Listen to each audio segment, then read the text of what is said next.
This is Jamie Line with WSP. Happy New Year, and thank you all for joining us for our 6th educational webinar exploring bridge bundling in Illinois.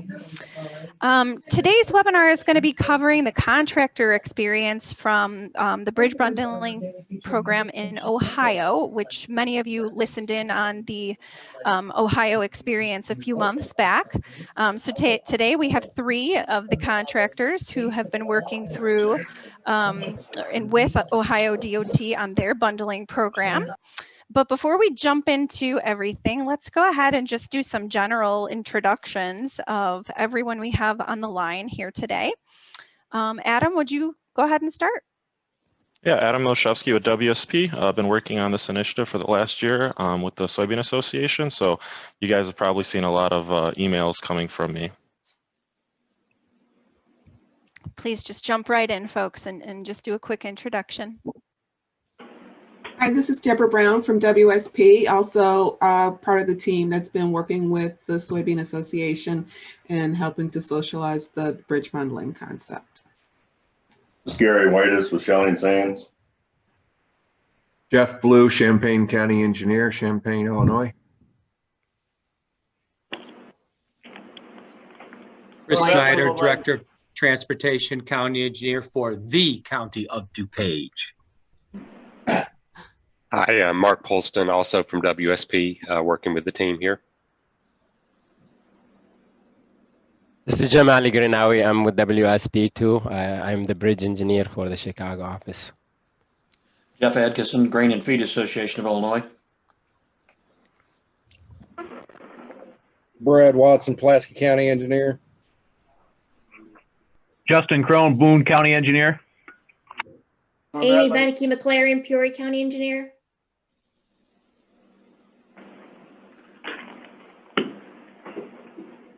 My name's Joe Ratterman. I'm with Broomball Construction in Ohio.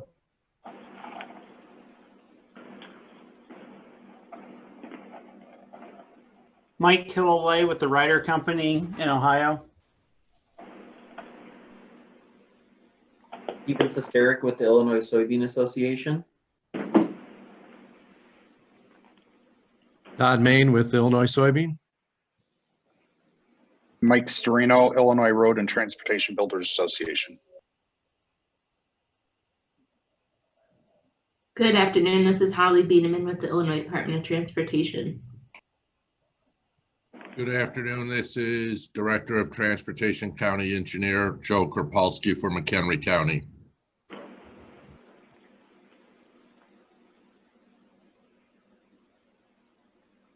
Good afternoon. It's Jose Alvarez at the Illinois Tollway. Good afternoon. Noel Basquin, Cook County.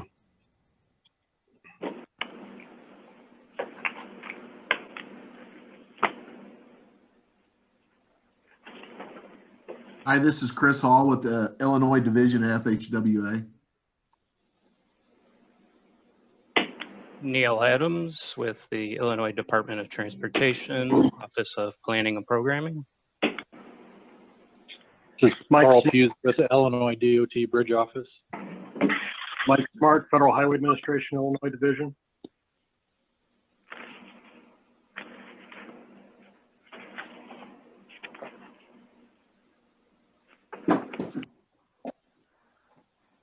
All right, anyone else care to do a quick introduction? Yeah, this is Ken Price, Jamie, Complex Bridge Engineer for Central Region with WSP. Hi, this is Alicia Tate-Nadeau from IEMA.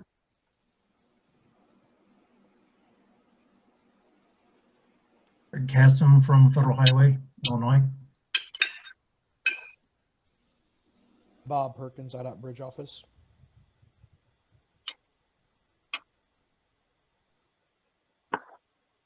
Pat Clausen, IDOT Bridge Office.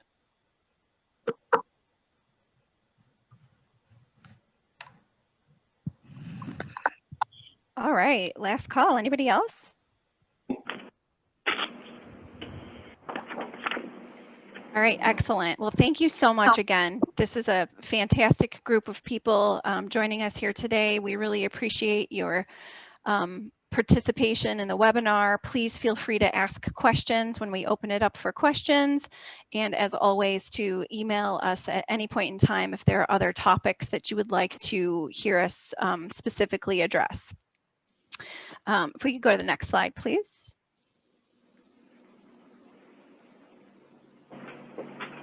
There we go. This is the agenda for today. Just going to do a quick recap of some of the activities that we covered in 2020.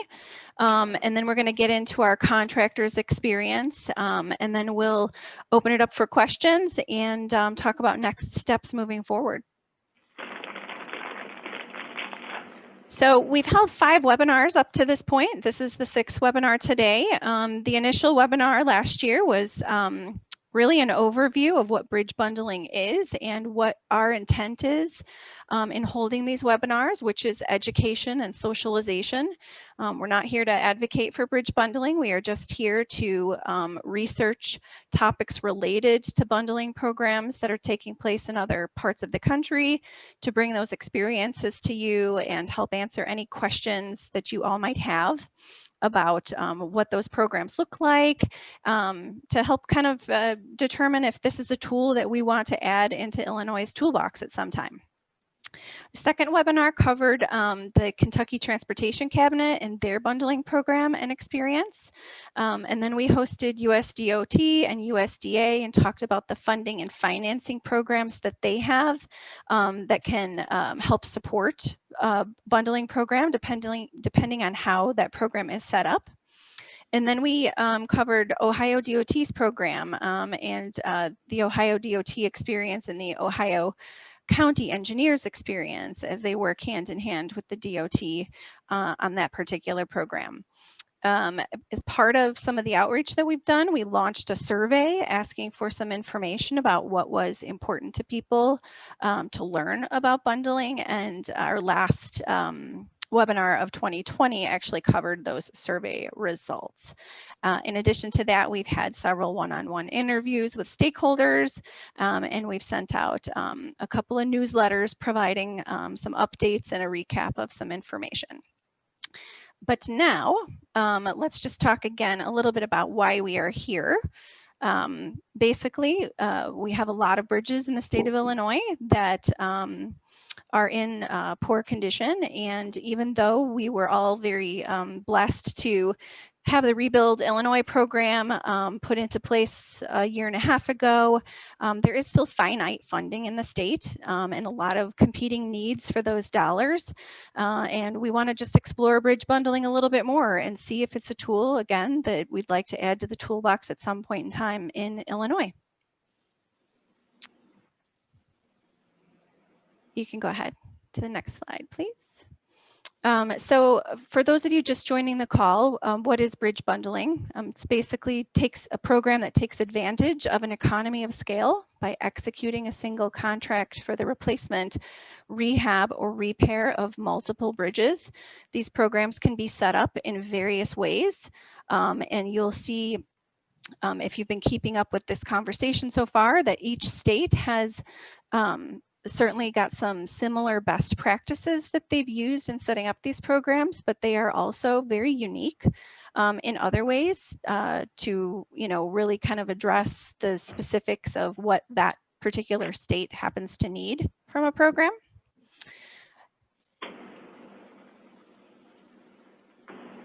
You can go ahead, please, to the next slide.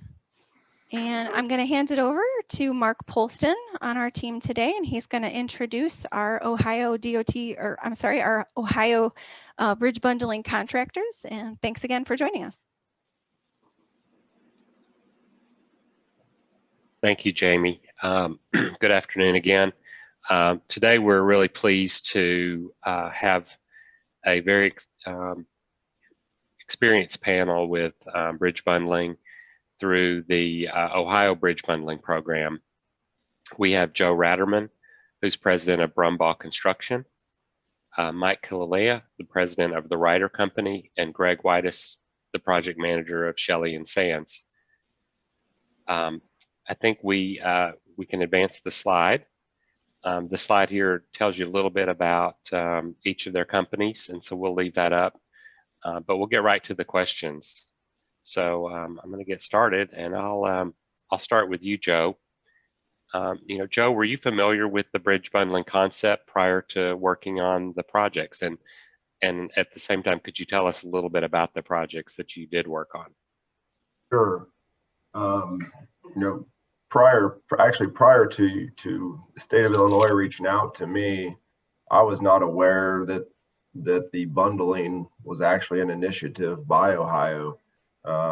Did some more research post talking with you guys and found that we'd done several jobs that were considered part of this initiative. So we've had multiple experiences on the bundling, both from a design build standpoint and from just a build standpoint, and all experiences for us have been positive. So we're a fairly small bridge building / general contracting company in the western part of the state, central western part of the state. So we build anywhere from 10 to 20 bridges a year is our typical year, among other things that we do. So that's a little bit about our company and where we've seen the bundling program. Okay. Mike, could you tell us a little bit about the projects you worked on with the bridge bundling program, and let us know what your level of familiarity was before you got involved in those projects? Yeah, we had a favorable view of the bridge bundling before we got it. We had done similar types of projects for ODOT in the past.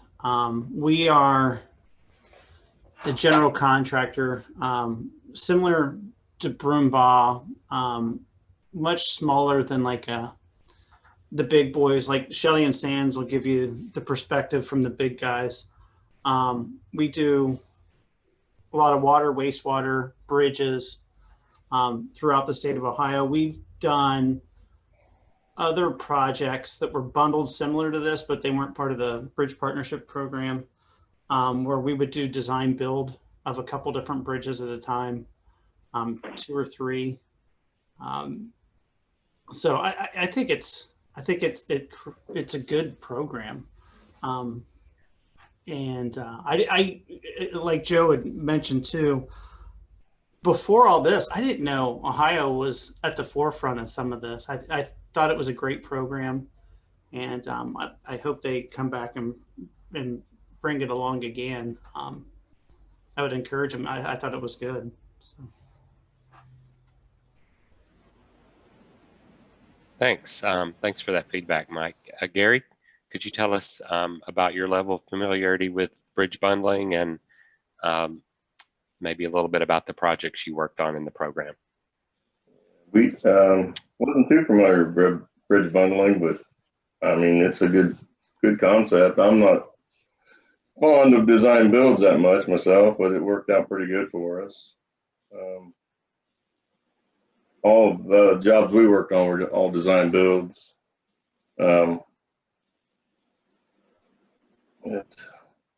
It worked out real. I mean, I don't know how many we done. Probably 30 of them, I'd say. There's a whole bunch of them. It's a good concept. Yeah, Gary, what were some things about it that you liked in terms of that experience? It keeps a couple crews working about all year long. If you get several of the bridges, like 3 or 4 bridges in a bundle, you can keep a couple crews working. All depends if it doesn't overlap with your detours. And Joe, what were some of the things you thought were positive about the program, about bridge bundling? Yeah, I would agree with Gary. I think one of the biggest things about it is, we're all, whether we're big or small companies, we're all volume based. We all have to hit a certain sales goal typically to get to where we want to fill our employees for the year. And from a bidding standpoint, when you can bid one project that may have 3 bridges on it versus bidding 3 separate projects, not only are we being efficient from an office and from a management standpoint, but it tends to lead to more efficiency in the field, because a lot of these bundles are similar projects. One bundle we did was three slab bridges, all on the same state route, all within 4 miles of each other. So, one crew went from one job to the next. Just the efficiency you gain in a situation like that is tremendous. So, yeah, I would agree. I see nothing but positive from the bundling program from a contractor standpoint.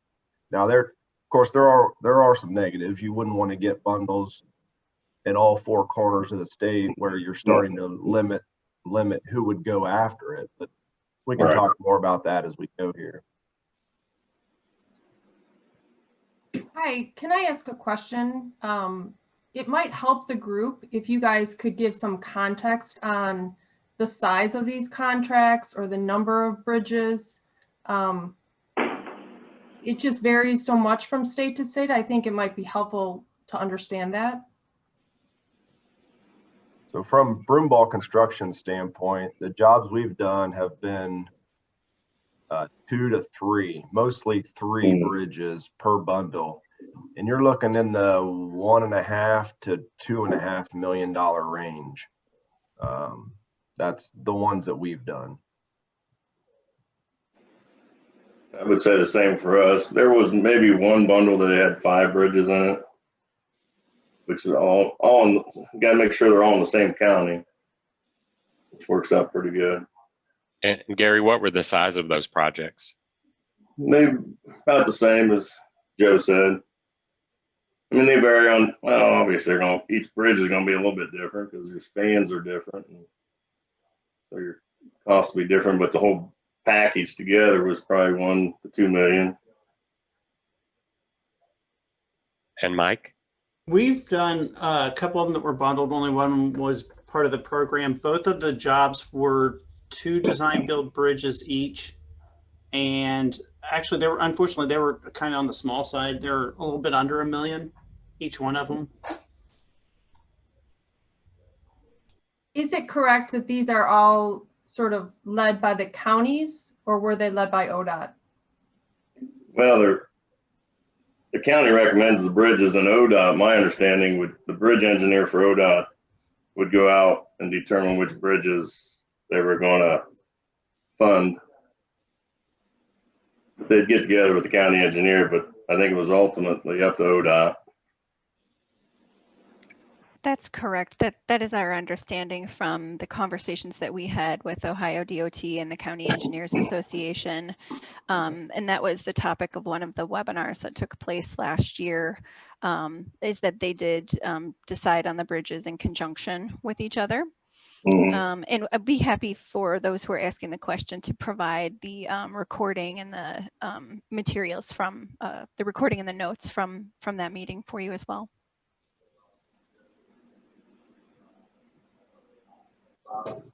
Yeah, thanks for the questions, Tricia. And if anybody else has any,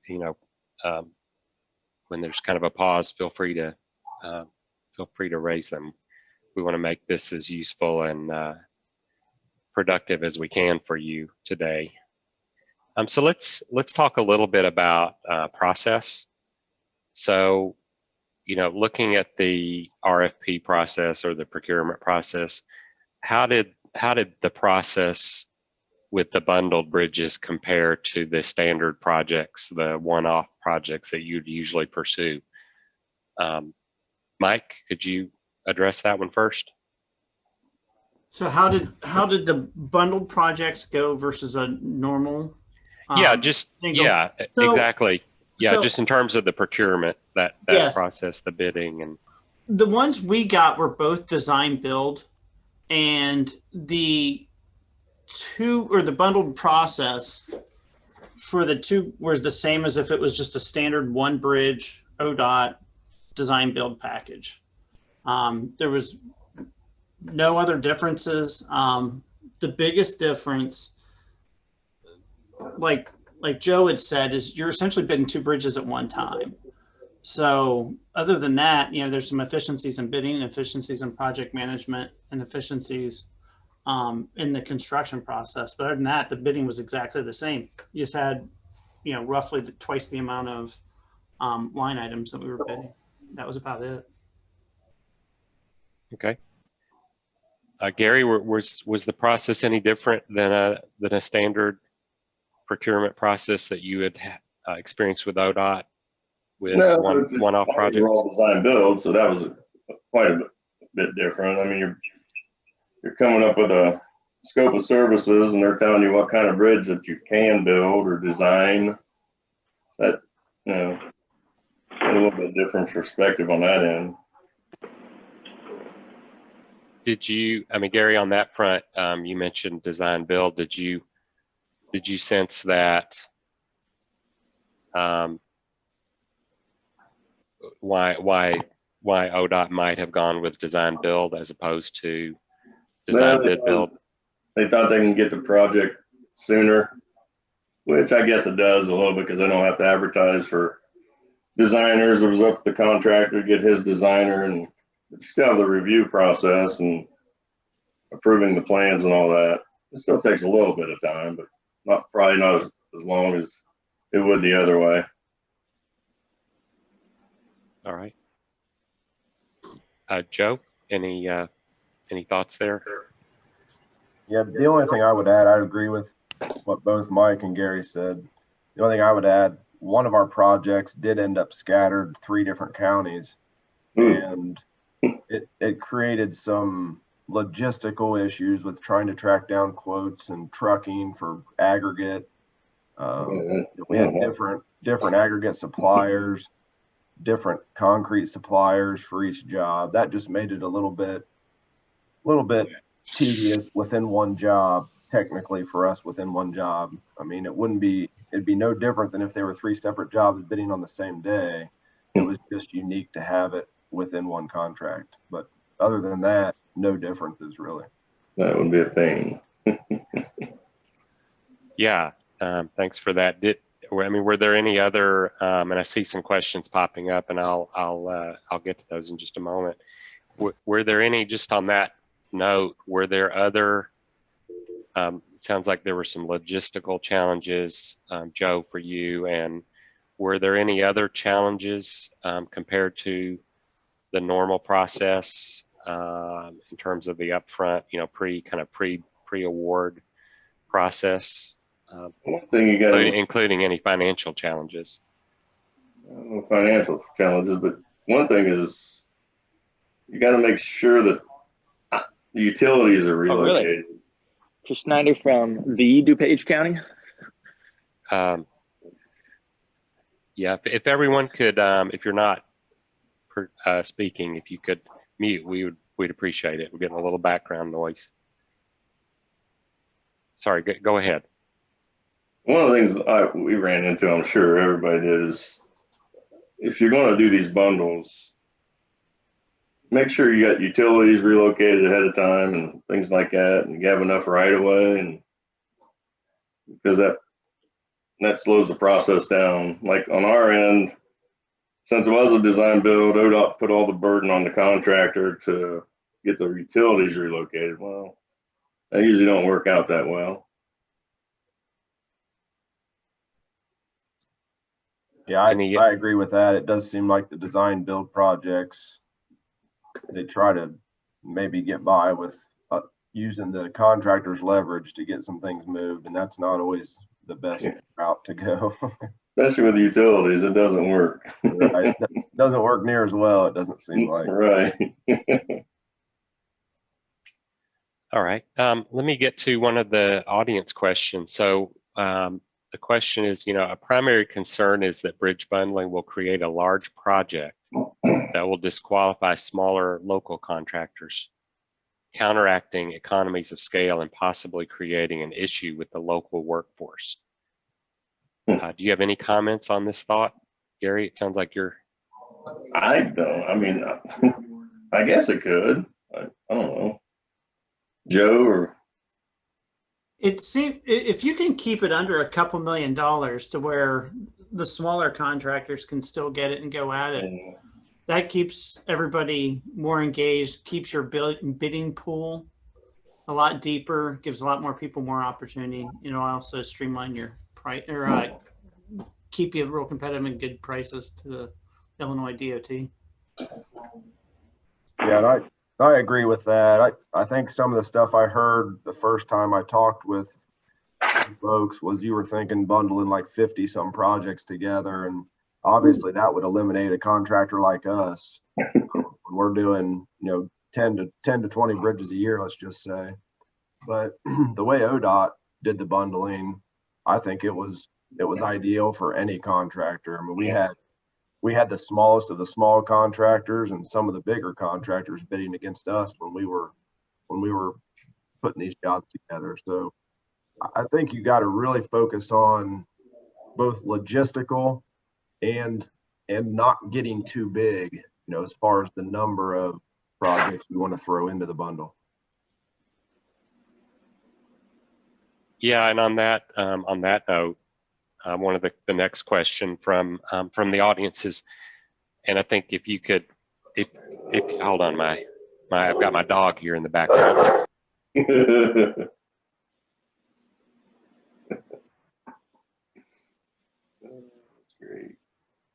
Sorry about that.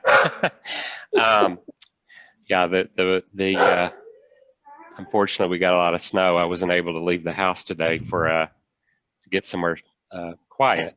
So my apologies. But on that note, you were talking a little bit about the size and the, just kind of keeping it more competitive potentially for smaller contractors. There's a question about, typically are the bridges in the bundles similar in type and size? And I think each of you mentioned a little bit about along the way so far what those sizes have been. But could you maybe give us a little bit more on, what the projects were and what the bundle size was? Most of them were like 3 bridges. There was one project that had 5 bridges on it, and most of them really are simple bridges. You're talking some piling and straight up abutment walls, and then box beam bridges. Most of the time they were asphalt overlays.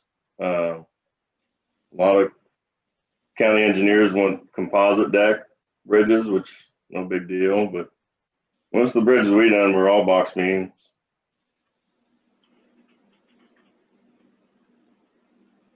Joe, a little bit about the size of the bundle and the projects that were in the bundle.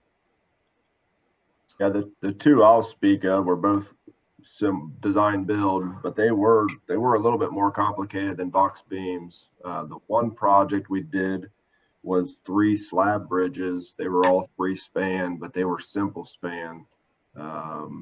Like 15, 20, 15 were the 3 spans. So they were all 3 identical. I think one was skewed left, one was 0 skew, one was skewed right. Again, pretty simple jobs, all 3 on the same state route, all 3 very similar. The other one that we did that was in the 3 different counties, it was in Clark, Miami, and Montgomery counties. These were bridges on county roads. The one in Clark was a pre-stressed I-beam project, about 110-foot span. So it was a little more complicated project. The one in Miami County was a high skew single span steel structure. And the one in Montgomery County was a 3-sided box with pretty deep footers. So, a little bit different than what Gary's saying. In our experiences, they were kind of all over the board. But I still feel like keeping them similar, as Gary mentioned, is the way to help the bundle, because what we see in Ohio is a lot of times the guys that like doing culverts aren't the guys that like to do a 3-span slab bridge. So you can start eliminating some people if you're not careful when you look at things that way.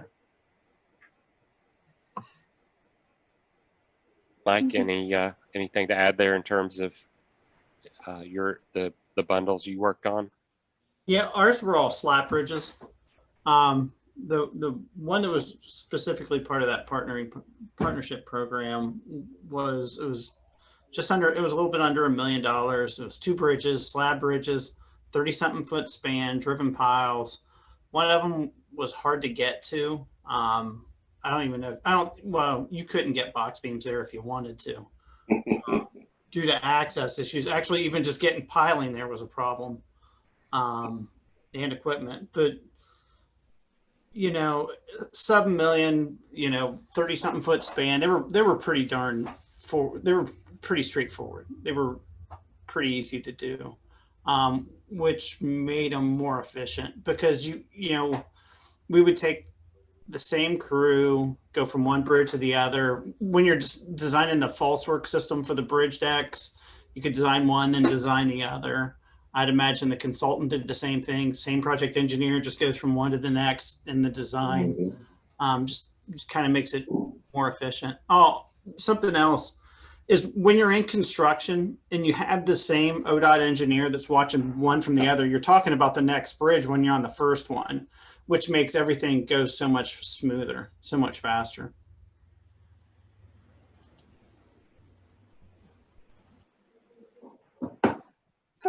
Okay, thanks, Mike. This is Deborah. Mark, if you don't mind, I'm going to just do a brief follow-up. We heard you talk a little bit about size. I think I heard someone allude earlier about bridges being located in the same county. Can you all speak a little bit more to the elements of the bundles you bid on that made them attractive to you? We talked about size.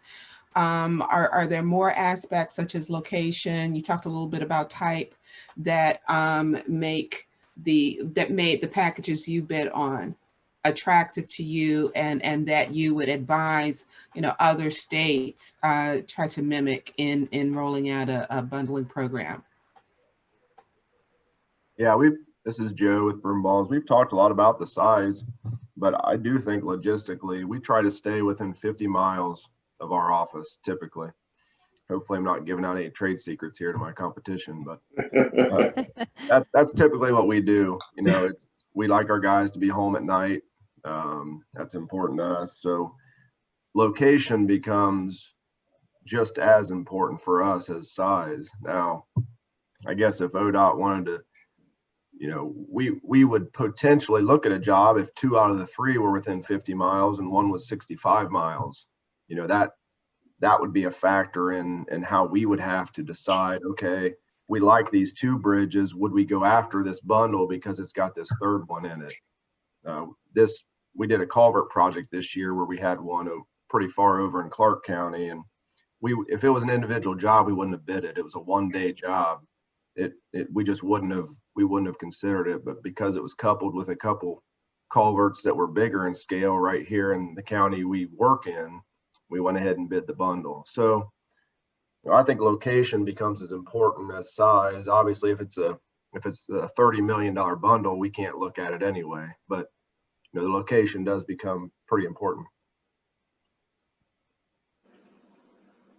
I would say the same. We were looking at projects probably where our asphalt plants were, so we could do everything with our own forces, because we got asphalt plants, 23 of them throughout the state of Ohio, mostly on the northeast, east, and southeastern part of Ohio. Our geographic reach is much smaller. We tend to stay, I'll say, a little bit north of central Ohio down to the south. We try to stay within the geographic zones of our guys. Similar to Broomball, we want to let our guys be at home at night. We go maybe say 70 miles around from where our office is at the furthest. And then not only the geography of the different sites, but if you can get all the sites near each other, that also creates some economies of scale, because you're taking excavators or cranes or whatever from one site to the other versus taking them back to the office and then to the next site. You can just take them from site to site to site. Plus, if there's any interesting aspects to the job. The guys can just go down the road, go look at the next area versus coming into the site and then having to do more planning. It just makes it more efficient.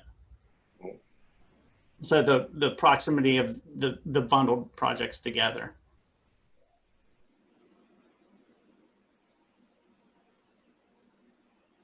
Thanks, Mike. So as you guys have given some really good feedback about, how things worked, on the ground once the projects were underway. Was the contract management with ODOT any different than it is on, single projects, Mike? No, not really.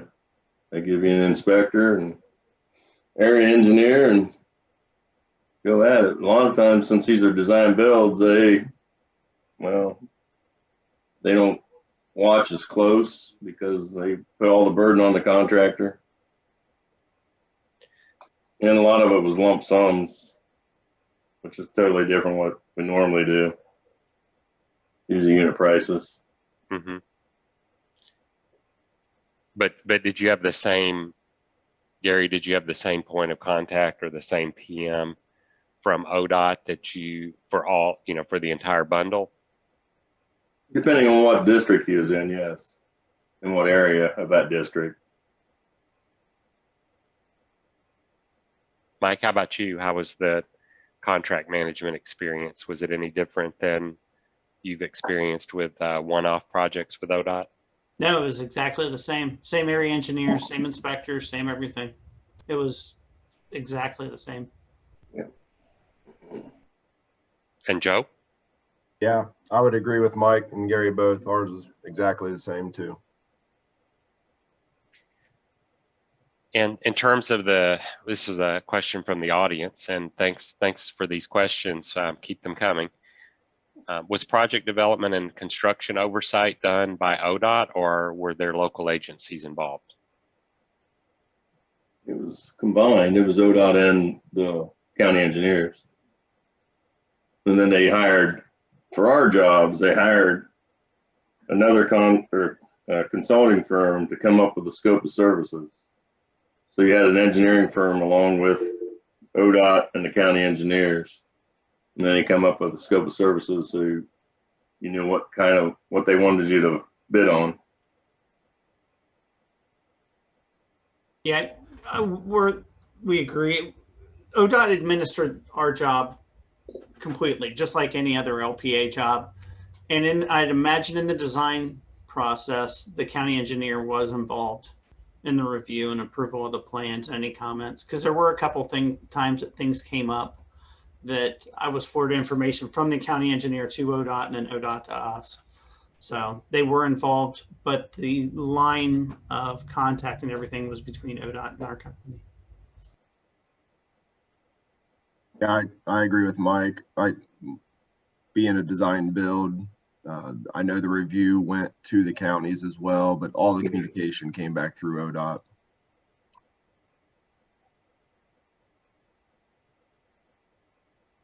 And another question from the audience, was Ohio's bundling pushed down from the state, or did it come up from the local agencies? I think it was ODOT's idea, or combination of the counties and ODOT. I don't think they work pretty good together. Mike or Joe, any thoughts on that one? I really don't know the answer to that question. I'm not sure if it was a push from ODOT or if a push from the counties. I can't answer. I can't answer it either. Hi, this is Tricia Walsh from Parsons. It was my understanding that the counties maintain those bridges. So while you might have had ODOT involved as well, that was the consideration in how they were bundled or viewed at this size. Yeah, and I know, thank you, Tricia. And I know that there was some of that was addressed.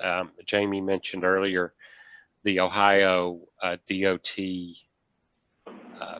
webinar that we did. I think, some of that was addressed there. Jamie, I don't know if you have any thoughts on that one from that. I don't recall who they said was, yeah, I think I do. I think Trish is correct. I think that the original jurisdiction is still responsible for maintenance of those bridges, but the choice of bridges in terms of how to bundle them and how to put packages together of bridges bundled across the state was jointly done by the County Engineers Association and the DOT.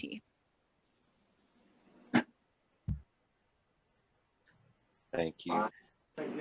So did you all feel like the bridge bundling gave you more projects to bid on? Joe, did you feel like by bundling the bridges that there was more you could bid on? That one case I gave, we did end up with another job that we probably would not have bid. So in that particular case, yes, but for the most part, every other bundle that we did, the structures, all 3 structures in the bundle would have been jobs we would have bid, whether they were bundled or not. The thing I don't know is, would ODOT have sold them all at the same time or relatively at the same time? Or would they have staggered them, one each year for consecutive years?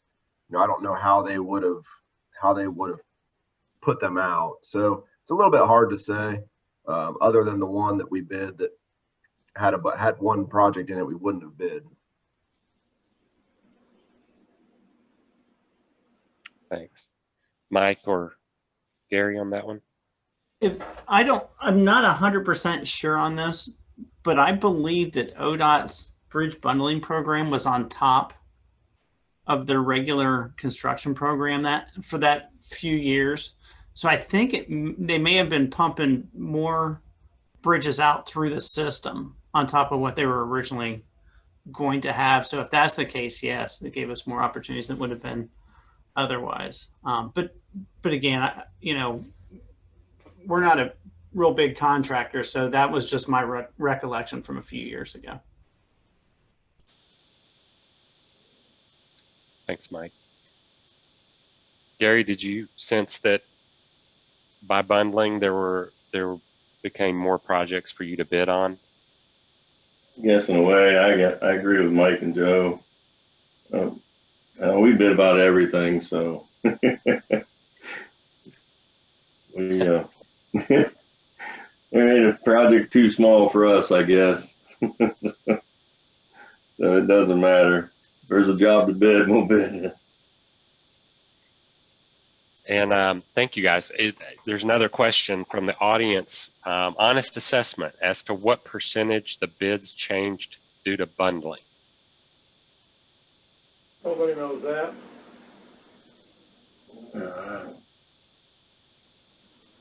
Anybody want to answer that one? Changed it all. Just, it's, like I said before, these are all lump sum bid items. So you still had to break down your crews and break down.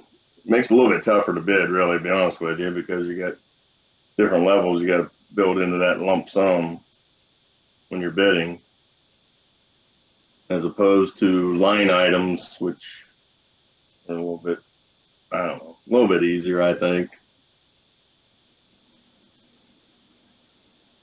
Dollar-wise, I don't think that changed. I think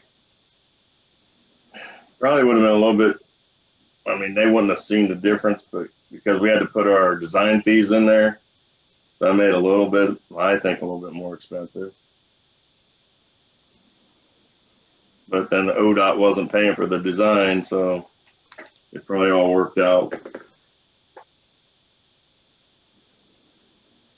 I think this is a hard question because it's you still have to look at each job individually, whether they're bundled or not. Now the thing is, if we get one, we're getting all 3 or all 4 or all 5. Right. So you obviously, I think you look at the level of impact, and it's probably a bigger deal to a smaller company.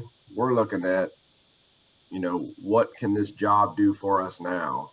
And if it's a single slab bridge versus 3 slab bridges where we can put a supervisor for 8 months instead of 2.5 or 3 months, it makes a difference more to us in percentage of bid, but you're not going to see, 10 to 15% savings. I think it's going to be minimal, and it's just how people want to view and look at what that job can do for them.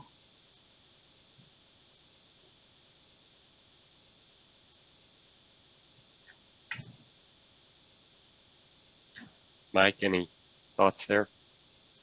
Yeah, I'm at a disadvantage here. At the time, I was an engineer and project manager, and I didn't really review bids at the time.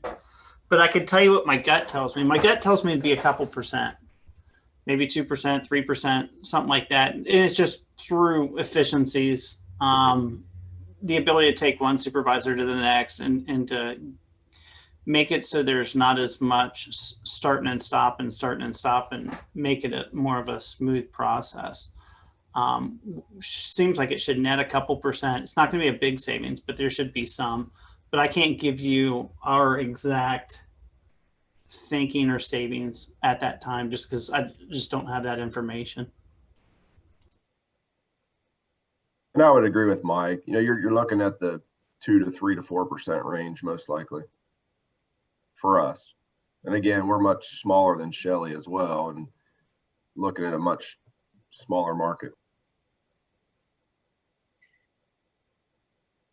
So we're kind of getting toward the end of our time. I've got one more question, and if in the audience you have a question or two, if you want to drop that into the chat box. I just wanted to ask, based on the experience, were there any particular issues with unions in terms of the bundled projects? No, not on our end. I mean, we're a union shop, so we got to use all union subs and everything. I mean, but if a non-union contractor wanted to bid it, they can bid it, as long as they prevailing wage and all that. So I didn't run into any problems. And Broomball Construction, we'd be on the opposite end of that. We're a non-union company, and we weren't at an unfair disadvantage because we were bidding against union or non-union. There's several of each in our corner of the world. So it didn't affect, no different than any other ODOT let project. And, as Gary says, you still follow the same rules. You pay your guys prevail. We hire both union and non-union subs. So, may the best price win. I don't think union or non-union should have anything to do with it. Right. I concur. We're also an open shop contractor, and we hire union subcontractors all the time. ODOT and just all the public owners in Ohio do a really good job on making sure everybody handles prevailing wages properly with all the certified payrolls and everything. So we've never encountered anything where union versus non-union is an issue at all. Yeah. That's one problem. I can't hire non-union contractors. Then I get in trouble. Well, gentlemen, we really appreciate this feedback and sharing your experience. It's been, a lot of good insights. I think, to hear about some real world experience with this, and how did it really go is very helpful. And we really appreciate you taking time to be with us today. Thank you. Thank you. Thank you. Shit, thanks. Are there any Jamie? other? Yeah, thanks, Mark. Are there any other questions before I go into next steps and a wrap up here?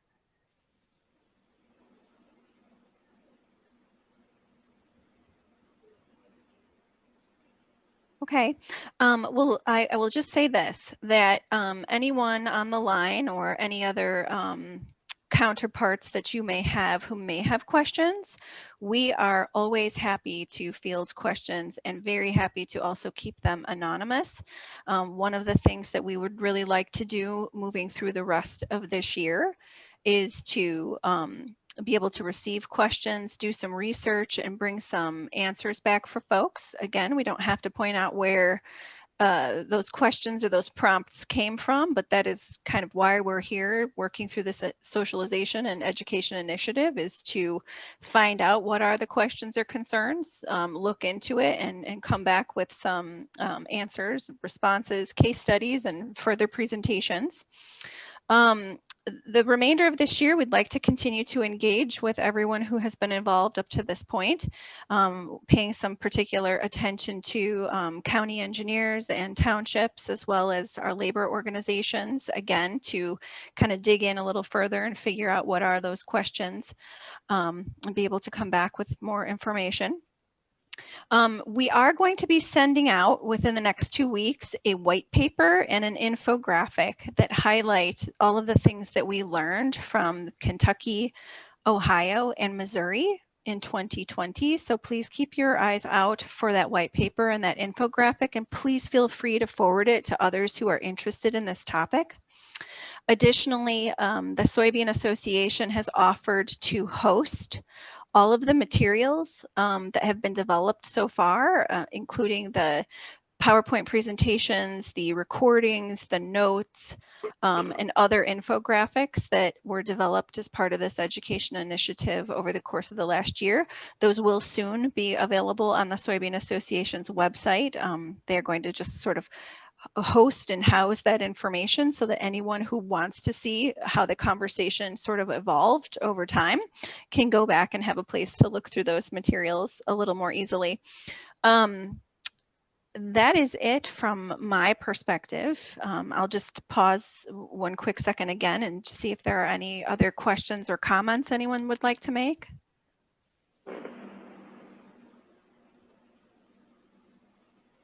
Hi, can I just interject? This is Trisha Welsh with Parsons. I think it's just important for those folks at the tollway and IDOT, when we listen to this example, that this Ohio program is at one scale, very different than maybe Missouri or Michigan or Pennsylvania.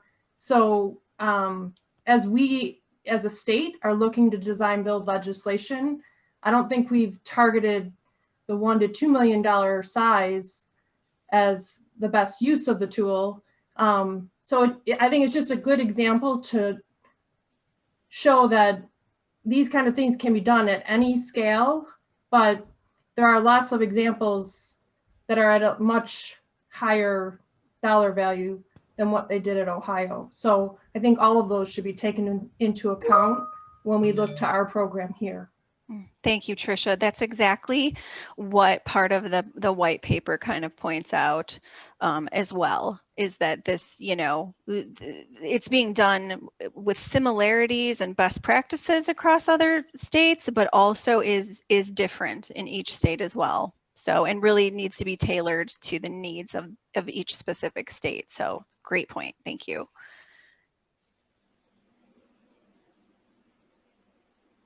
Okay, well, once again, gentlemen, thank you so much for your time. Thank you for sharing the knowledge. It is greatly appreciated. Thanks everybody for joining this afternoon. Please look for further correspondence from us on this topic. And again, feel free to email any questions that you have. We will be happy to keep them confidential. And have a wonderful Monday afternoon. Oh, wonderful. Thank you. Bye.